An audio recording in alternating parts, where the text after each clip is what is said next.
Merci pour tous les bienfaits qu'il nous a accordés, pour toutes les réponses à nos prières, car nous l'avons vu ce matin à travers l'école du sabbat. Dieu répond toujours. Dieu répond toujours. Ce matin, les amis, je vais m'adresser à tous, bien entendu, c'est évident, mais plus particulièrement à ceux qui sont conducteurs, qui conduisent. Vous pouvez lever la main? Ah, il y en a très peu finalement ce matin qui conduit. Bien. Vous avez tous été confrontés un jour de votre vie à un carrefour, je suppose. D'accord? Donc vous savez qu'en fait, un carrefour va nous amener à diverses... Alors à quoi? À diverses directions. C'est fait pour ça. Et nous ne prenons pas toujours la bonne direction. Il arrive même que certains... Moi, ça m'est arrivé du temps où je pouvais conduire, où je tournais. Je tournais au moins une fois, minimum. Voilà. Et ce qui est important de savoir, c'est que ce matin, justement, le Seigneur est en train de nous dire que peut-être, chacun d'entre nous, nous sommes peut-être à la croisée des chemins. À la croisée des chemins parce que le temps a passé.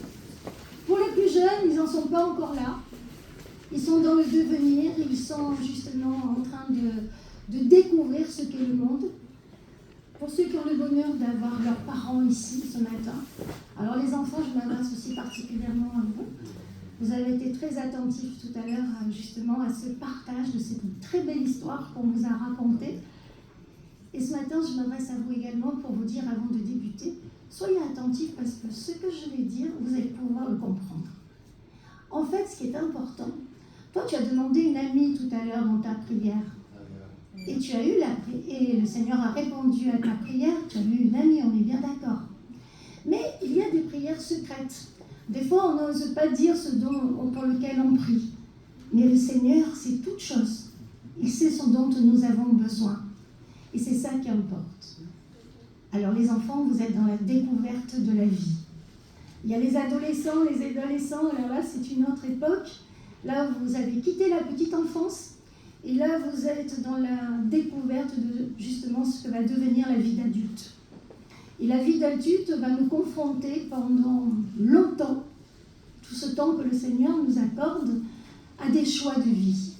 À des choix de vie, et nous sommes dans un monde qui n'est certes pas facile pour vous, surtout la jeunesse d'aujourd'hui, mais Dieu nous invite toujours à nous tourner vers lui, parce que lui, il a toutes les réponses aux questions que nous nous posons.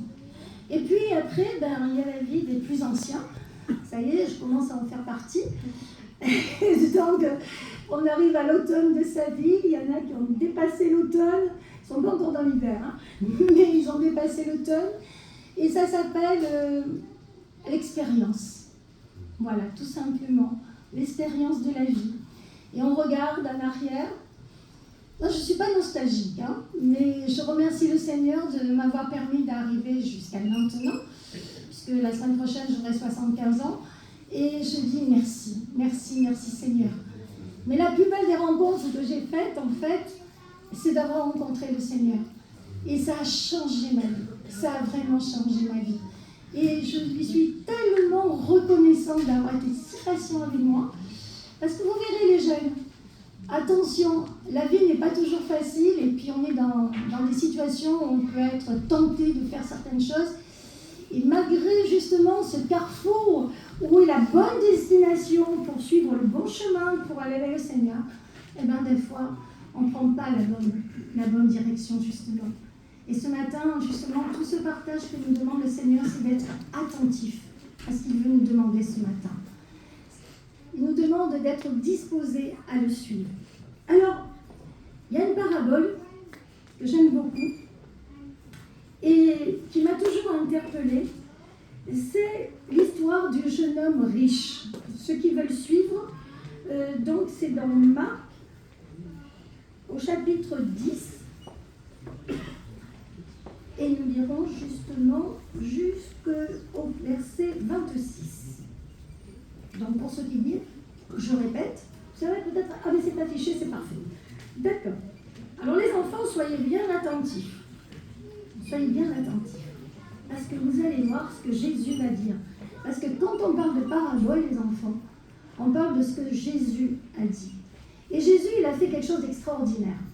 Il s'est toujours mis à la portée des autres. Il partait, on n'est pas des grandes phrases, par exemple de théologie, etc., etc.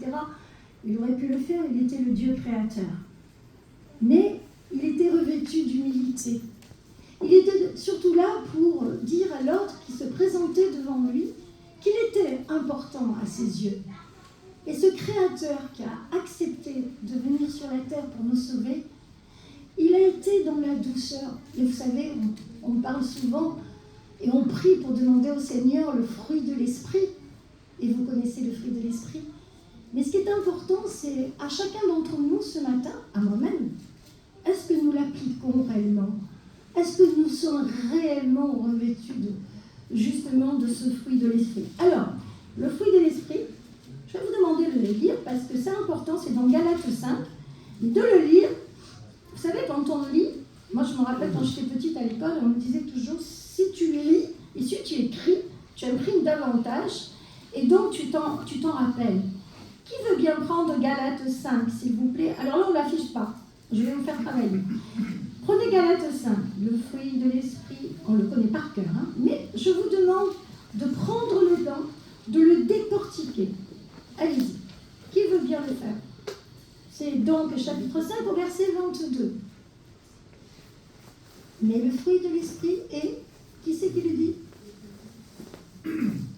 Mais le fruit de l'esprit, c'est l'amour, la joie, la paix, la patience, la bonté, la bienveillance, la foi, la douceur, la maîtrise de soi. Amen. La loi n'est pas contre ces choses. Merci beaucoup. Ben, Jésus, les amis, il était empli de tout ça.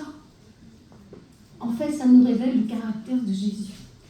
Pourquoi je vous ai fait lire ça préalablement avant de lire la parabole? C'est que vous compreniez bien, justement, ce Jésus qui va approcher le jeune homme riche, mais en fait, c'est le jeune homme riche qui va approcher Jésus. Ce Jésus va être attentif. Et lisons ce qui suit. Comme Jésus se mettait en chemin, un homme accourut. Et se jetant à genoux devant lui, il lui demanda, « Bon maître, que dois-je faire pour hériter la vie éternelle ?»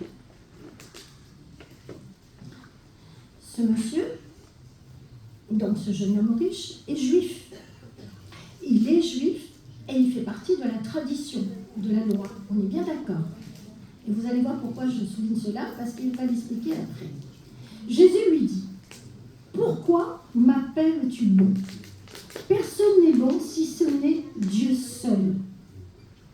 Tu connais les commandements, ne commets pas de meurtre, ne commets pas d'adultère, ne commets pas de vol, ne dis pas de faux témoignages, ne fais pas de tort à personne et honore ton père et ta mère. » Il était évident que ce jeune homme, justement, qui avait toute cette tradition juive, qui est la Torah, donc les 10 paroles, hein, puisque les 10 commandements, en traduction hébraïque, c'est les 10 paroles, et savait ce que ça voulait dire, parce qu'il avait baigné là-dedans toute sa vie.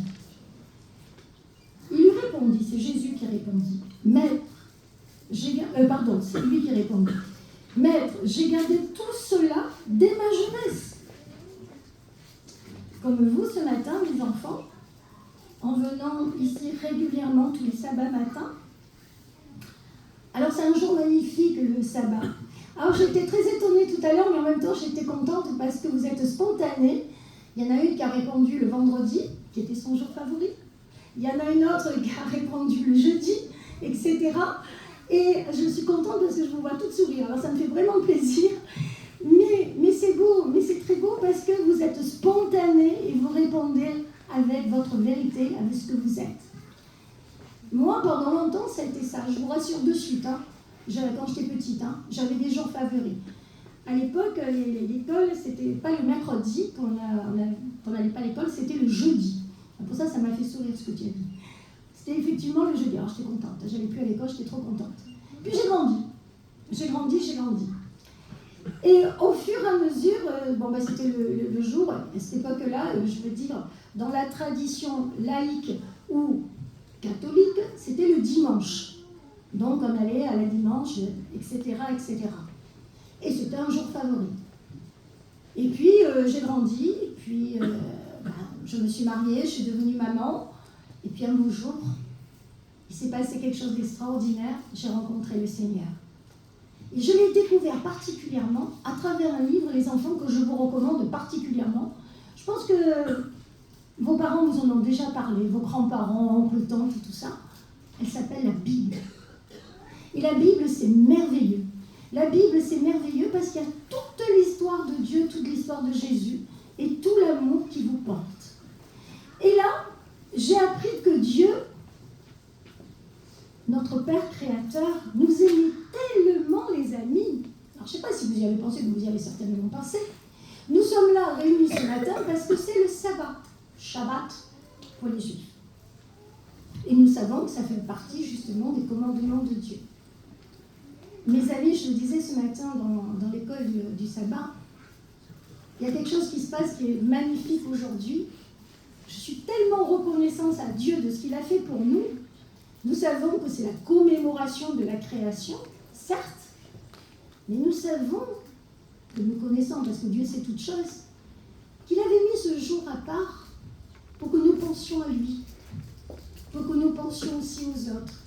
Et ce qui est extraordinaire, mes amis, avez-vous pensé que si Dieu n'avait pas demandé le sabbat, chacun d'entre nous là, où serions-nous aujourd'hui? Où serions-nous? En plus dans le monde que vous connaissez. Je poursuis. Donc il lui répondit, Maître, j'ai gardé tout cela dès ma jeunesse. Et là, mes amis, c'est très important ce qui va suivre. Jésus, l'ayant regardé, l'aima. Il est attaché, il rencontre ce garçon, ce jeune homme riche. Il voit toutes ses richesses, il sait qui il est puisqu'il sonde le cœur. Mais il est bien précisé, Jésus l'ayant regardé, il l'aima. Puis il lui dit, il te manque une chose, va, vends tout ce que tu as, donne-le aux pauvres et tu auras un trésor dans le ciel, puis viens et suis-moi. Mais alors, qu'est-ce qui va se passer, les enfants? Le jeune Mary, il est tout triste. Mais lui, il va s'assombrir à ses paroles. Et il s'en alla tout triste, car il avait de grands biens. Jésus, regardant autour de lui, dit à ses disciples qu'il est difficile à ceux qui ont des biens d'entrer dans le royaume de Dieu.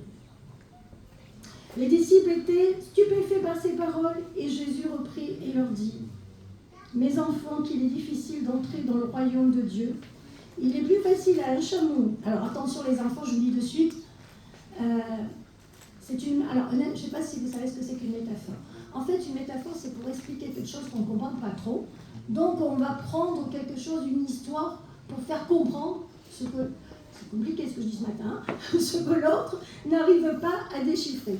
Et c'est la raison pour laquelle il va dire, il est plus difficile à un chameau de passer par le trou de l'aiguille qu'à un riche d'entrer dans le royaume de Dieu. Pensez bien que vous n'allez pas faire passer un chameau par un trou d'aiguille. Ce qui veut dire par là, les enfants, que ce qui est inaccessible et accessible ne peut pas s'en faire si la personne vraiment ne se dépouille pas de tout ce qu'elle est afin de pouvoir entrer dans le royaume de Dieu. Mais ce matin, justement, le Seigneur nous appelle à ceci, à chacun d'entre nous. Et j'en reviens au carrefour. Ce matin, il est en train de nous dire, en ce moment précis, dans le parcours de notre vie, à chacun et chacune, ce matin, est-ce que nous avons pris la bonne direction? Si oui, dans cette direction-là, qu'est-ce qui s'est passé? Est-ce qu'il s'est passé des choses qui ont fait qu'on a dû laisser des choses derrière nous ou pas? Lorsque nous rencontrons le Seigneur, croyez-moi, le Seigneur va faire en sorte que nous soyons dans la bonne direction, dans la bonne voie, dans le bon chemin, de façon à laisser ce qui va être allé à notre perte. Et pour cela, il va faire en sorte de nous conduire chaque jour, par l'intervention de l'Esprit Saint, à nous donner justement la clairvoyance et que nous puissions regarder. Ce matin, si nous sommes pour certains à la croisée des chemins, ça veut dire qu'on n'a pas toujours pris la bonne direction. Il se peut même que au bout de tant d'années, au bout de tant de mois, au bout de tant de jours, on dise au Seigneur, mais Seigneur, comme disait l'apôtre Paul, j'ai la volonté de le faire, mais je ne le fais pas. Je ne fais pas le bien que je voudrais faire, mais je fais le mal que je ne voudrais pas faire. Et ce matin, ce que je nous souhaite à tous, ce que je me souhaite personnellement aussi, c'est que dans ce chemin de vie que le Seigneur a tracé pour chacun et chacune de nous, nous puissions le suivre. Nous puissions laisser derrière nous ce matin, mais vraiment derrière nous, ce qui n'est pas de Christ. Que nous n'ayons pas honte si nous avons fait des choses ou que nous sommes encore accrochés avec un sac à dos sur le passé, parce que le Seigneur est là pour nous libérer.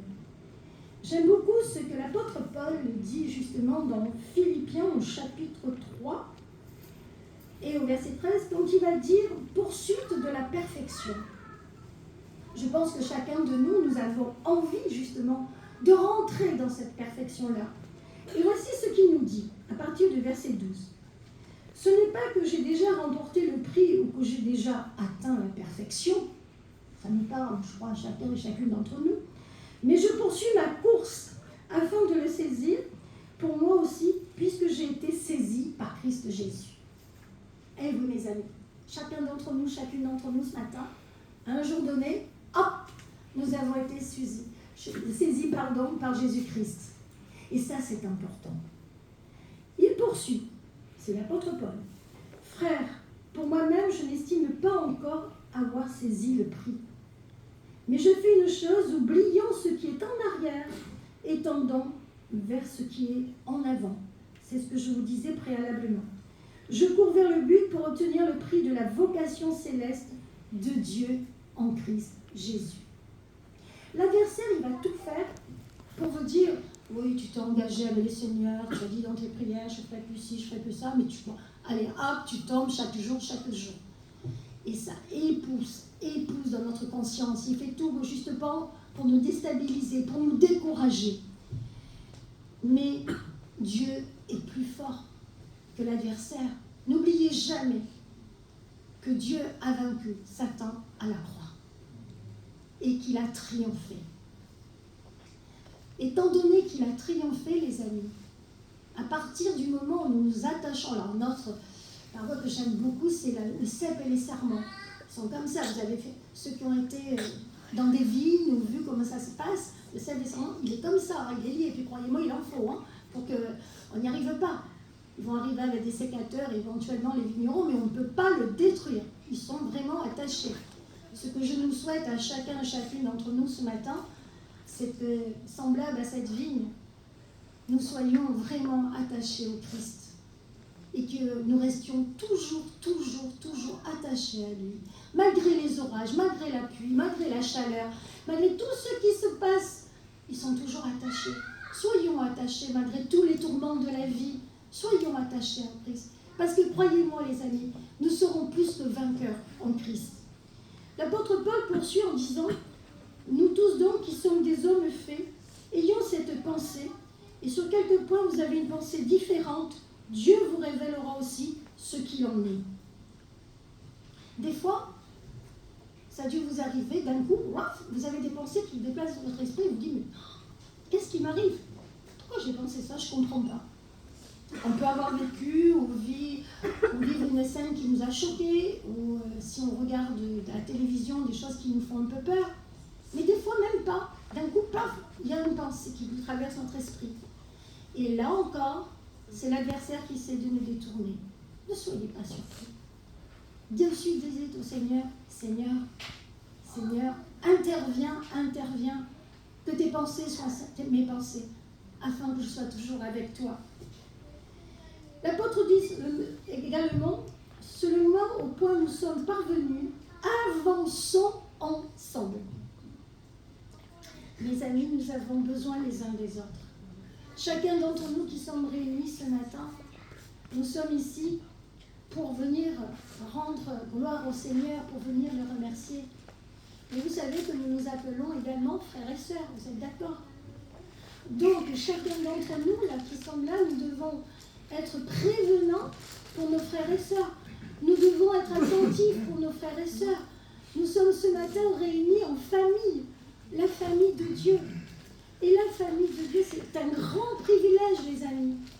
Parce que ça veut dire, je prends soin de toi. Je suis à ton écoute. Tu as du prix à mes yeux. Et en fait, je t'aime. Comme Jésus l'a dit à l'homme riche, au jeune homme riche, pardon. Soyez mes imitateurs, poursuit l'apôtre Paul. Frères, portez les regards sur ceux qui marchent selon le modèle que vous avez en nous. Il y en a plusieurs qui marchent en ennemis de la croix du Christ. Je vous en ai souvent parlé et j'en parle maintenant encore et j'en pleure. Alors pour tous, je vais au verset 21. Qui transformera notre corps humilié en le rendant semblable à son corps glorieux par le pouvoir efficace qu'il a assujetti? Seul Jésus-Christ peut nous transformer. Pour terminer, je vous dirai ceci. Entre le passé qui s'efface et l'avenir qui ne nous appartient pas, prenons soin du présent, mes amis, où sont tous nos devoirs. Amen. Amen.